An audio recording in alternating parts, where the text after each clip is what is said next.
انسانی دماغ میں پائے جانے والے خلیوں یا نیورونز کی تعداد کہکشاں میں موجود ستاروں سے بھی زیادہ۔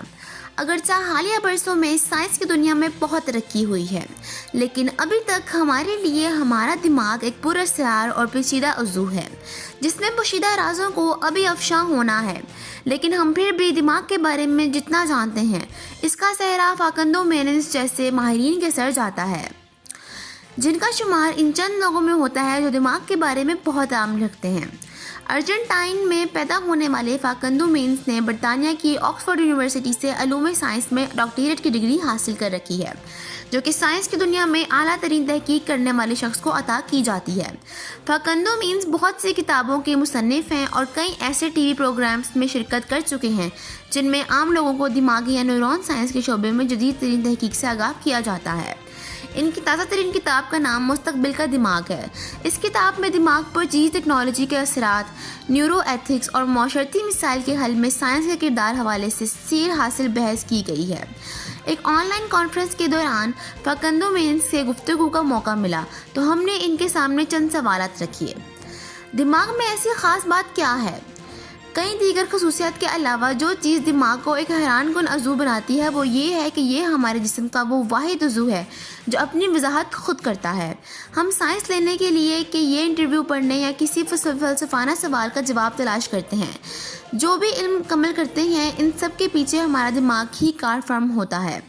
دماغ ہماری کائنات کی سب سے پیچیدہ اور حیران کن چیز ہے، اور ہمارے دماغ میں پائے جانے والے خلیوں نیورونز کی تعداد کہکشاں میں موجود ستاروں سے بھی زیادہ ہے۔ دماغ کے بارے میں ہم جانتے کتنا ہیں؟ دماغ کے بارے میں ہمارے علم میں جس قدر اضافہ گزشتہ چند عشروں میں ہوا ہے، اتنا پوری انسانی تاریخ میں نہیں ہوا تھا۔ ان میں سے چند کا ذکر کرتے ہیں۔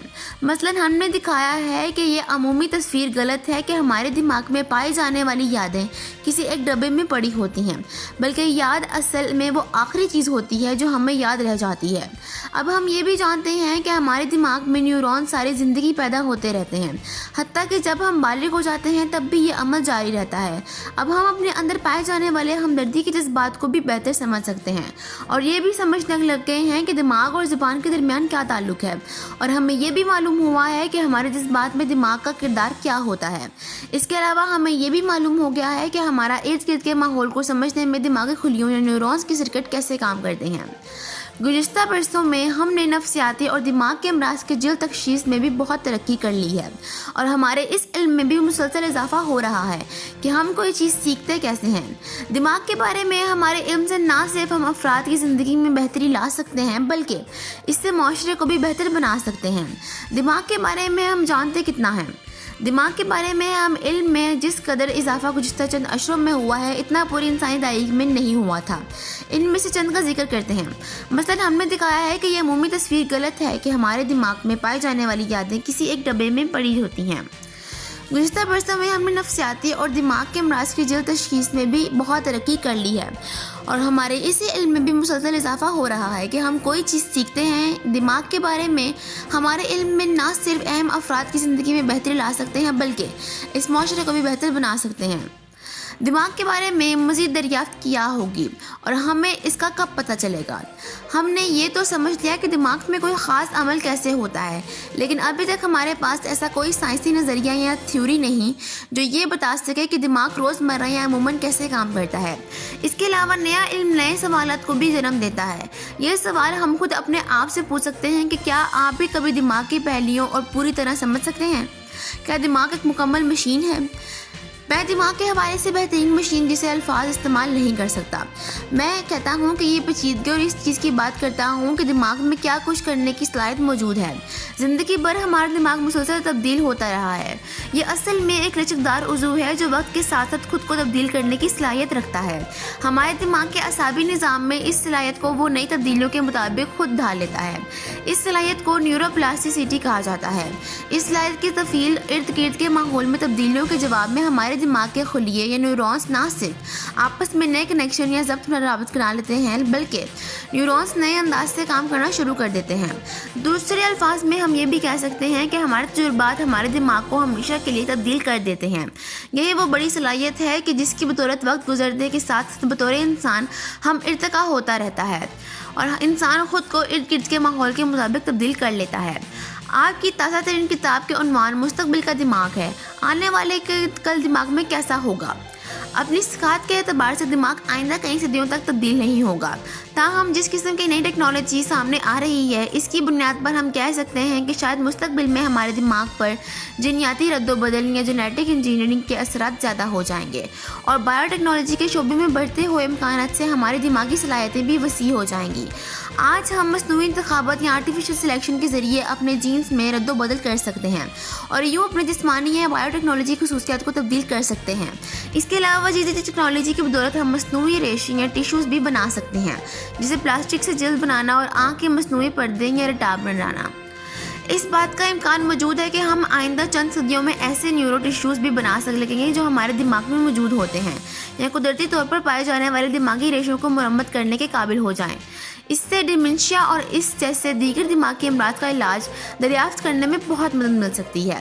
کچھ لوگوں کا خیال ہے کہ جدید ٹیکنالوجی کے بڑھتے ہوئے استعمال کے بعد اپنا دماغ استعمال کرنا چھوڑ دیں گے۔ کیا ایسا ہو سکتا ہے؟ نہیں، بالکل نہیں۔ کوئی بھی مشین ہمارے دماغ کی جگہ نہیں لے سکتی۔ ہمارا دماغ ڈیٹا پروسیسر سے بھی زیادہ بڑی چیز ہے۔ آپ تصور کریں کہ ہمارا سوشل برین یا معاشرتی دماغ کتنی صلاحیت رکھتا ہے۔ مثلاً یہ دیکھیں کہ ہمارا دماغ یہ کیسے سمجھ جاتا ہے کہ دوسرے انسان کے دماغ میں کیا چل رہا ہے۔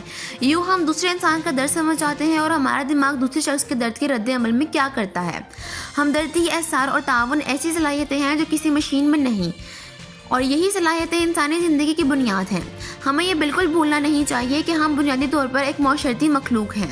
انسانی دماغ کے ارتقاء میں لاکھوں سال لگ گئے ہیں۔ کیا ہم مصنوعی ذہانت یا کسی دوسری جدید ٹیکنالوجی کی مدد سے ارتقاء کے اس سفر کو پلٹ سکتے ہیں؟ بالکل۔ ہمارا دماغ صدیوں میں ہونے والے ارتقاء کی پیداوار ہے، کیونکہ دماغ کی سطح پر تبدیلی ہزار یا سال میں آتی ہے۔ اگر ہم اپنے ارتقائی تاریخ پر نظر ڈالیں تو ہم دیکھ سکتے ہیں کہ گزشتہ 2 لاکھ برسوں میں ہمارے دماغ کے خد و خال میں کوئی بڑی تبدیلی نہیں آئی ہے۔ اس لیے یہ سوچنا مشکل ہوگا کہ اگلی چند صدیوں میں دماغ کی ساخت میں کوئی بڑی تبدیلی آئے گی، اور نہ ہی ارتقاء کا عمل الٹا چلنا شروع ہوگا، کیونکہ کوئی چیز یا یاد رکھنے یا چھوٹا موٹا حساب کرنے کے لیے دماغ کا ایک چھوٹا سا حصہ کام کرتا ہے، جبکہ دیگر کاموں کے لیے ہمیں زیادہ دماغ استعمال کرنا پڑتا ہے۔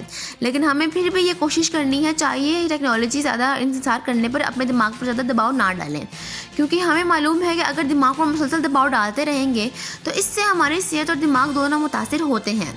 ہم کیا ہیں؟ دماغ اور جذبات کا مجموعہ؟ بہت اچھا سوال ہے۔ ہم دماغ اور جذبات دونوں میں، کیونکہ یہ مختلف چیزیں ہیں۔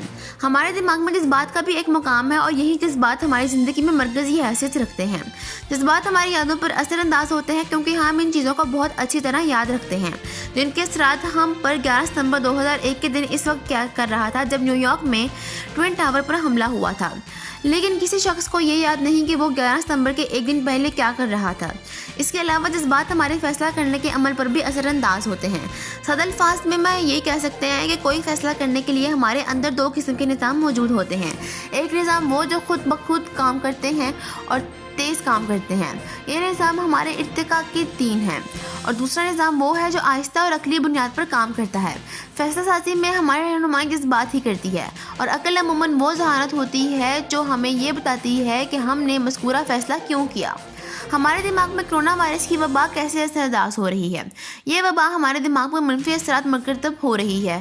ہم پر دباؤ بہت زیادہ ہو چکا ہے، ہمارے معلومات مکمل طور پر درہم برہم ہو چکے ہیں، ہم خوفزدہ ہیں اور اپنے پیاروں سے دور ہو گئے ہیں۔ وبا کے دنوں میں وہ کام نہ کر سکنا جس کے کام ہم عادی ہیں، اور وہ کام کرنا جس کے ہم عام عادی نہیں ہیں، اس کے لیے بہت محنت کی ہے۔ ضرورت ہوتی ہے کہ اس طرح موجود ضرورت صورتحال کے نتیجے میں معاشی بے چینی پیدا ہو چکی ہے، جس کی وجہ سے ہم شدید معاشرتی دباؤ کا شکار ہو رہے ہیں، اور اس سے نفسیاتی امراض کا خطرہ بڑھ رہا ہے۔ تحقیق بتا رہی ہے کہ اگر آپ بہت عرصے کے لیے دوسروں سے الگ تھلگ رہتے ہیں تو اس سے آپ کو پوسٹ ٹرامیٹک سٹریس کا یا کسی حادثے کے بعد پیدا ہونے والی ذہنی دباؤ کا شکار ہو جاتے ہیں۔ اس کے علاوہ آپ جذباتی طور پر تھک جاتے ہیں، آپ پریشانی، نیند کی کمی، بے چینی، اکتاہٹ اور چڑچڑے پن کا شکار ہو جاتے ہیں۔ اسی لیے یہ چیز بہت اہم ہے کہ ہم صحت مندانہ سرگرمیاں جاری رکھیں، مثلاً رات کو اچھی نیند سونا، صحت افزا خوراک کھانا اور تمباکو، شراب اور منشیات سے پرہیز کرنا۔ جہاں تک ممکن ہو ہمیں ایک معمول پر عمل کرنا چاہیے، وقت پر سوئیں، جاگیں اور کام کریں، پڑھائی کریں اور ورزش بھی۔ اس کے علاوہ یہ بھی ضرورت ہے کہ ہم اپنے معاشرتی رشتوں کو مضبوط بنائیں، کیونکہ یہ وہی رشتے ہیں جو ہمیں ایک معمول کا احساس دلاتے ہیں اور ہمیں دوسروں کو یہ بتانے میں مدد کرتے ہیں کہ ہم کیسا محسوس کر رہے ہیں۔ ان دنوں کئی ممالک میں ایک دوسرے سے بلا شمالہ ملنا ممکن نہیں ہے، لیکن ہم ٹیکنالوجی کے ذریعے ایک دوسرے سے رابطے میں رہ سکتے ہیں۔ ان حالات میں ہمیں چاہیے کہ خود پر رحم کریں۔ کئی ماہ سے جاری اس وبا کے بعد ہمیں یہ توقع نہیں کرنی چاہیے کہ ہماری کارکردگی، توجہ اور توانائی ویسی ہی ہونی چاہیے جیسی وبا سے پہلے تھی۔